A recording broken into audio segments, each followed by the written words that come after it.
Hey guys, welcome back to Creator's Lost Art. My name is Ron, and today I'm going to introduce you to one of my old buddies. This is a DeWalt DW734 3-blade 12.5-inch planer. I've had this for several years. I really don't have any complaints out of it other than two. Number one, it uses straight blade knives. These are double-sided. They are resharpenable. Once one side gets dull, you take it off, you flip it over, and use that side. And it does not take these very long, especially going through hardwoods like white oak, to get dull.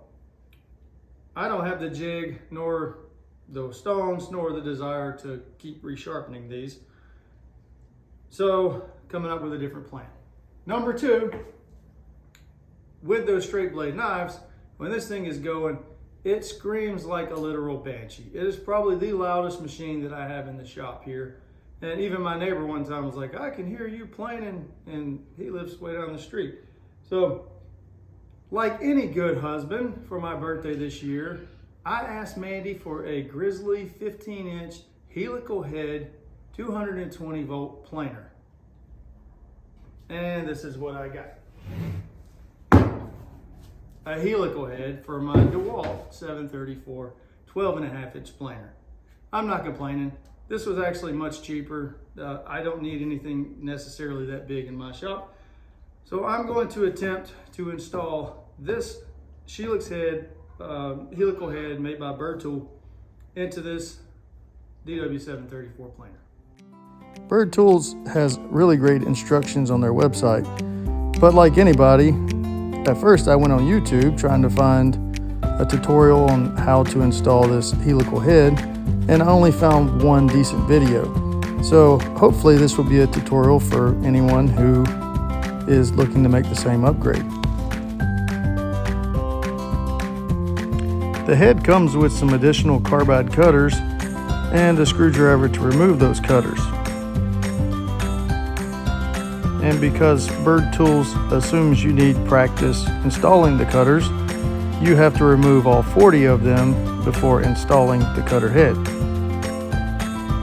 The T-shaped tool for removing the planer blades that comes with the planer fits the screw for the adjustment handle and the screws that hold the case onto the post.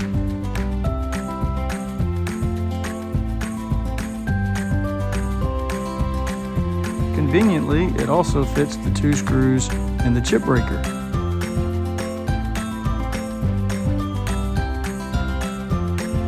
Next, all of the screws and the planer blades have to be removed from the head.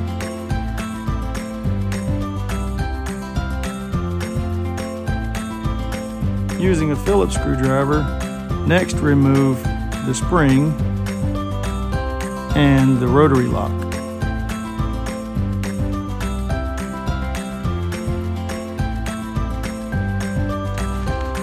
Use the adjustment knob to drive the carriage head as high as it will go, and then borrow your wife's toothbrush to remove the sawdust and the remaining threads, because the next step is continue driving that carriage head up by hand.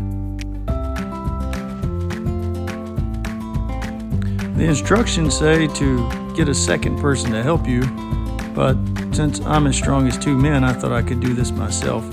The problem was I couldn't get the carriage head to come up evenly, and it kept getting stuck, so I would have to tap it down with the rubber mallet and start over.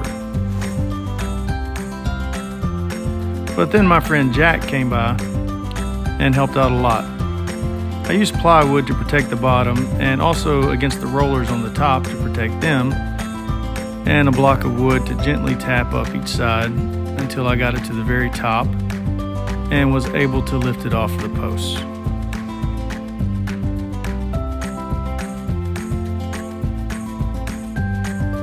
There are two screws that hold on the protective cover over the drive chain assembly,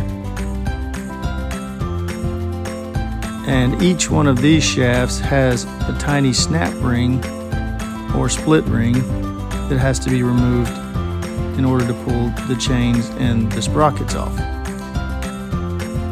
The bottom chain slides off, the front shaft has a spacer, and then the back chain comes off. The opposite end has a drive belt that can be gently worked off of the drive pulley.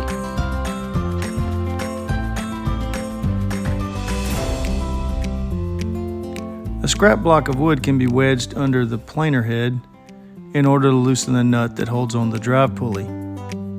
Now, surprisingly, mine was not very tight.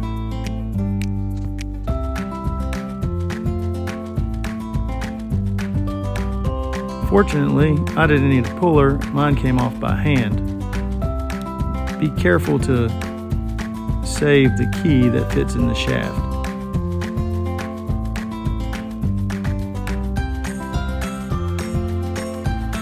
The large snap ring on the pulley end was a little more difficult to remove, but that's really because I didn't have a large enough set of snap ring pliers.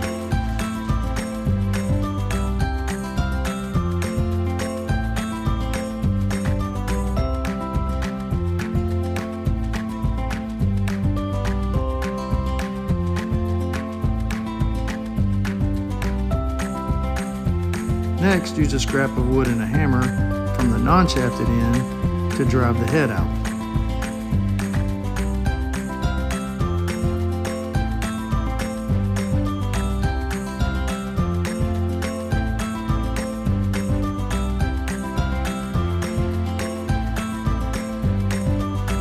After a little more cleanup, gently install the new head.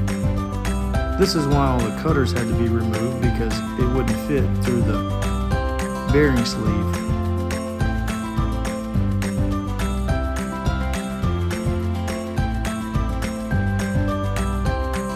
And using a piece of scrap wood, tapping on the shaft, drive the head until it bottoms out on the snap ring on the other end.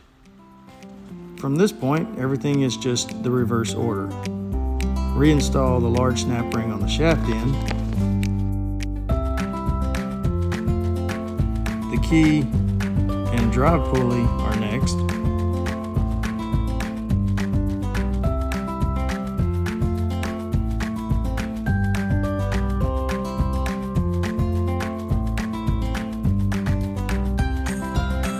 If your planer is older, this would be a great time to replace the drive belt. Next is the back chain assembly. Then the spacer on the front shaft and the bottom chain assembly.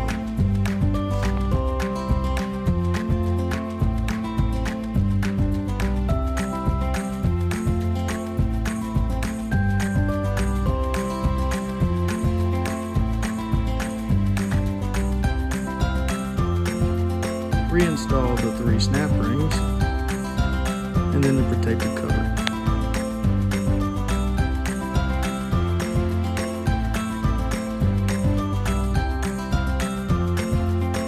While it wasn't quite as hard to get back on as it was to get off, I still struggled here. And I had to use the rubber mallet to tap it down onto the posts.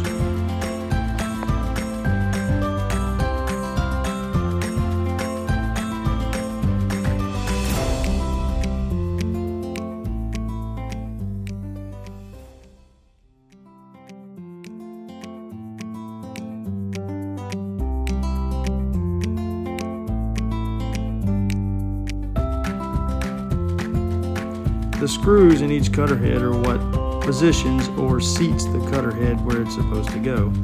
So I found that by using gravity and letting it just kind of hang and then tightening the screw down helped to pull it into the right position.